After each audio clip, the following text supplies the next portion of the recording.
बघा, अपघाती निधनासंदर्भात मुळात एक तर ती इतकी दुर्दैवी घटना आहे की महाराष्ट्रातले राज्याचे उपमुख्यमंत्र्यांचं निधन होतंय, एक धडाडीच्या नेत्याचं निधन होतंय आणि त्या अपघातानंतर अनेक, आता काल तर पुन्हा आणखीन कुठली तरी नवीन व्हिडिओ क्लिप मिळाली पेट्रोल पंपावरनं, तर त्या सगळ्यामधनं संशयाचं भूत येण्यापेक्षा याची निष्पक्ष चौकशी होणं गरजेचं आहे.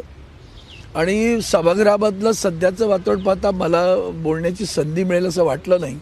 मला वाटतं मग हा अतिशय महत्त्वाचा मुद्दा विलंबित होईल म्हणून मी आज त्याच्या संदर्भातलं ॲडजमेंट मोशन टाकलेलं आहे आणि माननीय अजित पवार साहेबांच्या ह्या दुर्दैवी निधनाची, त्या अपघाताची कसून चौकशी व्हायला हवी.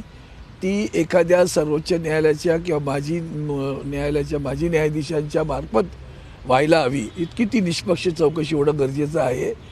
कारण त्यांनी त्याच्यापूर्वी जी काही विधानं केली आहेत ती विधानं आणि अपघात असा जो काही प्रकार आहे त्याच्यामुळे सर्वसामान्य माणसांमध्ये संशय आहे. किंबहुना काल परवाकडे त्यांच्याच काही आमदारांनी सुद्धा असं बोलून दाखवलं की मुळात अपघात झाल्यानंतर अशा प्रकारची बातमी आली की 6 जणांचं निधन झालं, पण प्रत्यक्षात 5च देह मिळाले. मग 6वं कोण होतं की नव्हतं त्याचं बोर्डिंग